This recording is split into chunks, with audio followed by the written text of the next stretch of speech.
રાધે રાધે, જય સિયારામ. આપણે આમ તો ચૈતન્ય મહાપ્રભુનું ચરિત્ર ચાલે છે, પણ હનુમાન પ્રસાદ પોદારજીનો એક પ્રસંગ લેવાનો છે.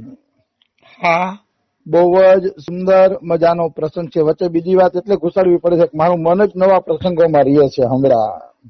હા, પ્રસંગ એવો છે કે કૂતરાની યોની મળવા છતાં પણ જે ભગવાનની લીલામાં પ્રવેશ કરી ગયો હનુમાન પ્રસાદ પોદારની કૃપાથી, હા, એનો આ એક દિવ્ય પ્રસંગ છે.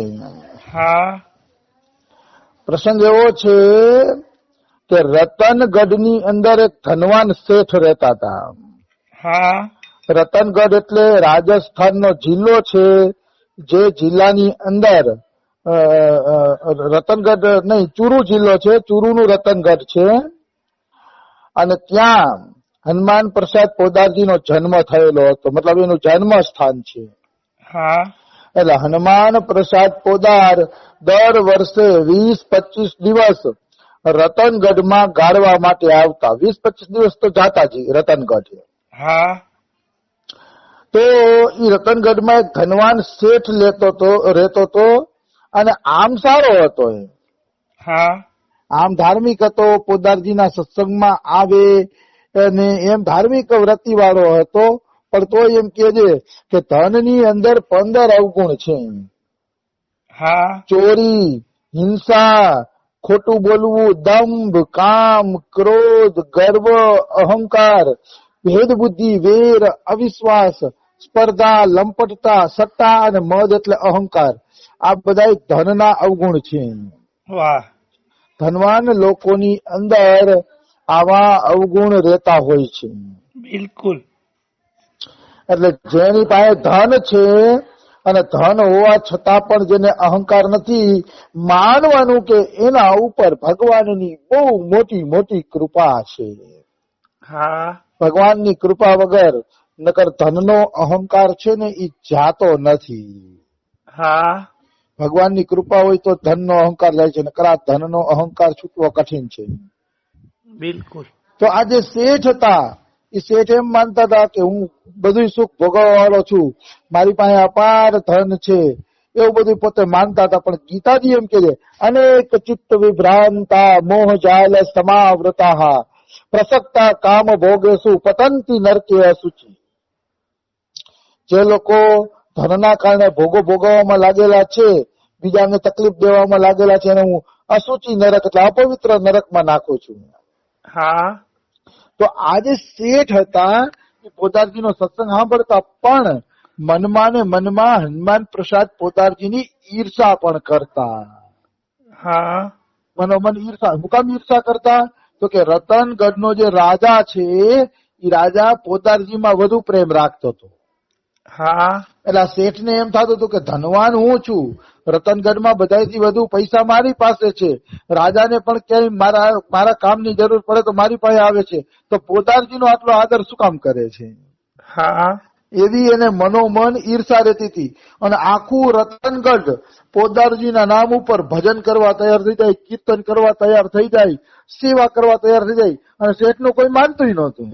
હા, પણ એને શેઠને બિચારાને ખબર નથી કે પોદારજી તો સાક્ષાત નિષ્કામ ભગવદ સ્વરૂપ બની ગયા હતા.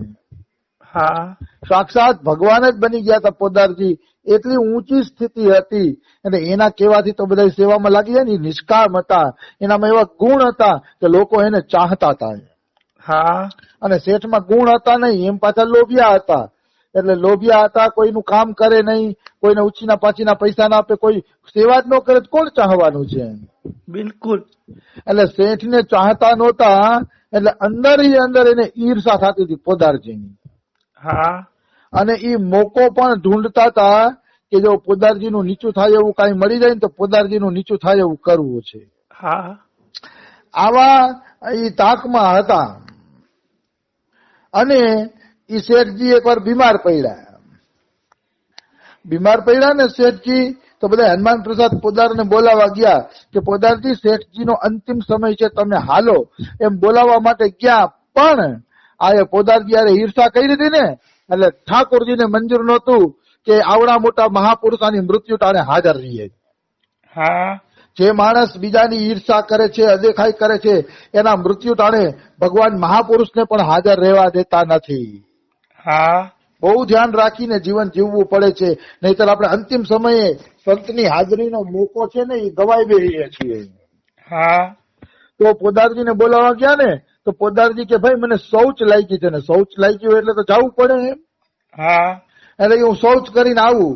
એટલે પોદારજી શૌચ કરીને ગયા. પછી આ બધા તો શૌચ કરીને સ્નાન કરે ને 15 વાર હાથ ધોવે ને એવું બધું કરે ને. તે શૌચમાં અડધી કલાક નીકળી ગઈ ત્યાં શેઠ મરી ગયા. હા હા મતલબ હનુમાન પ્રસાદ પોદારની હાજરી ન થઈ. શું કામ હાજરી ન થઈ? તો કે પોદારજીની ઈર્ષા કરતો હતો અને ભક્તની ઈર્ષા કરે એ ભગવાનને ગમતું નથી. વાહ એટલે શેઠ ધામ પધારી ગયા તો પોદારજીની આ હાજરી ન રહી. હા એટલે ગીતાજીમાં ભગવાને કીધું કે જે મારા ભક્તો હારે દ્વેષ કરે છે, જે નરાધમ પ્રાણીઓ હારે દ્વેષ કરે છે, એને હું આસુરી નરક યોનિમાં નાખું છું.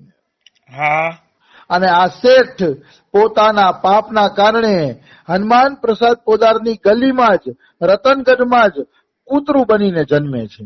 હા કૂતરું બનીને જન્મે છે.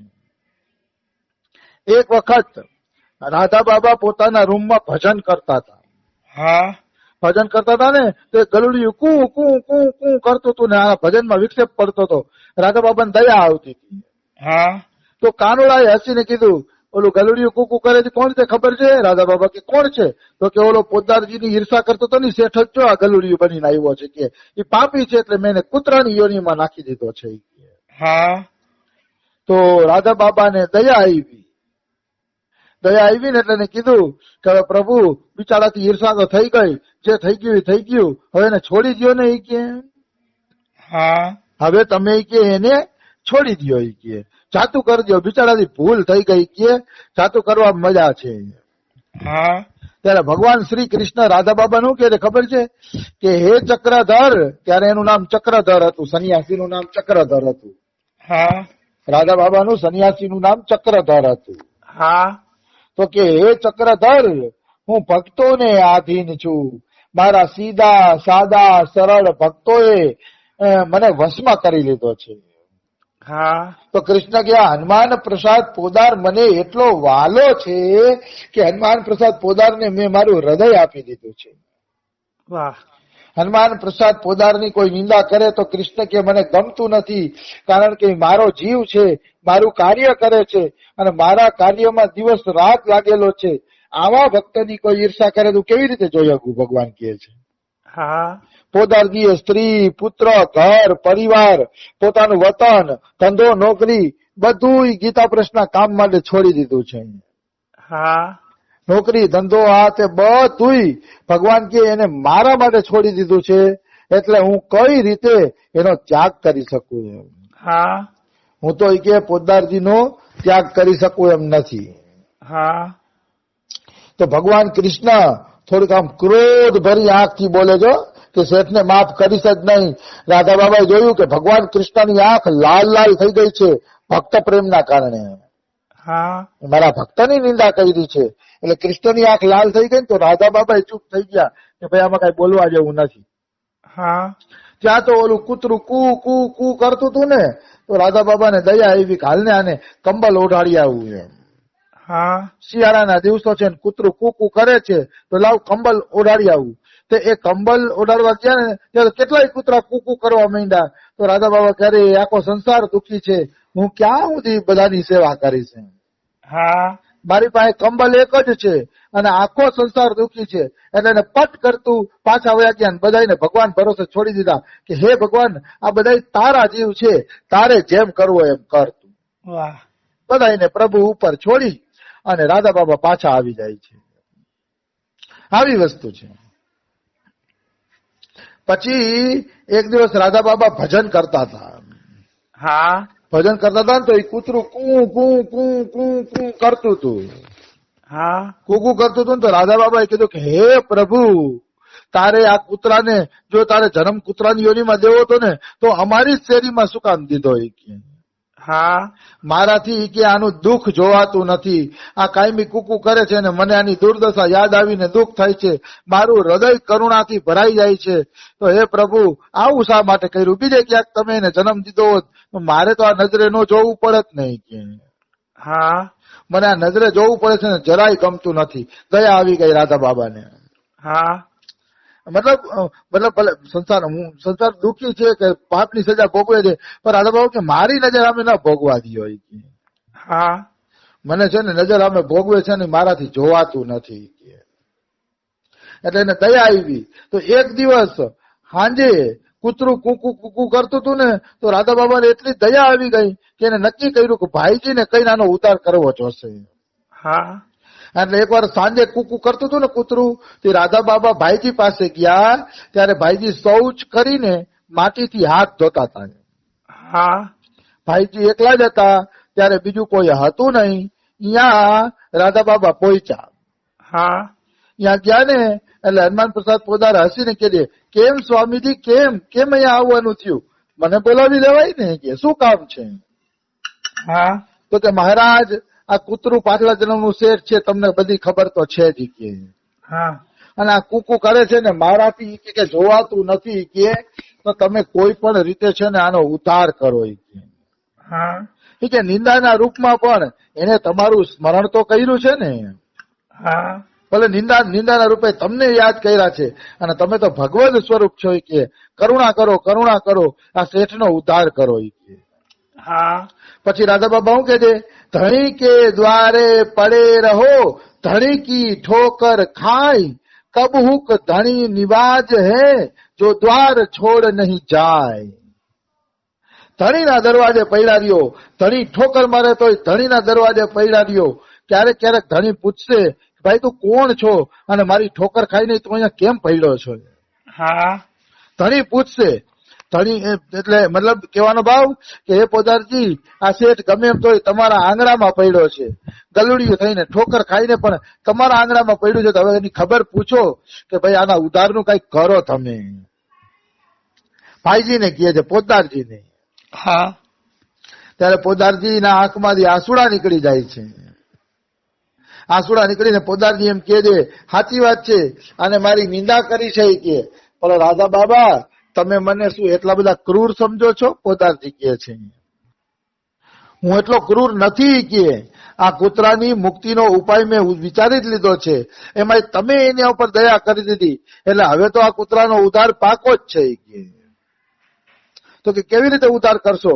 તો કે 4-5 દિનોમાં જ આ કૂતરું મરી જશે અને સીધું રાધા કૃષ્ણની લીલામાં પ્રવેશ કરી જશે. વાહ રે વાહ. જે રાધા કૃષ્ણની લીલાના દર્શન મોટા મોટા ઋષિમુનિઓને પણ નથી થતા, એ લીલાના દર્શન આ કૂતરાને કે 4-5 દિવસ પછી પ્રાપ્ત થઈ જશે. હા આમ કહી અને હસતા હસતા પોદારજી પોતાની કુટિયામાં વયા ગયા. હા સાચું કાજ 4-5 દિવસ પછી કૂતરું મરી ગયું અને એ કૂતરાનો રાધા માધવની લીલામાં પ્રવેશ થઈ ગયો. વાહ વાહ. રાધા કૃષ્ણની લીલામાં પ્રવેશ થઈ ગયો. તો કે આને કહેવાય ભક્તની કરુણા.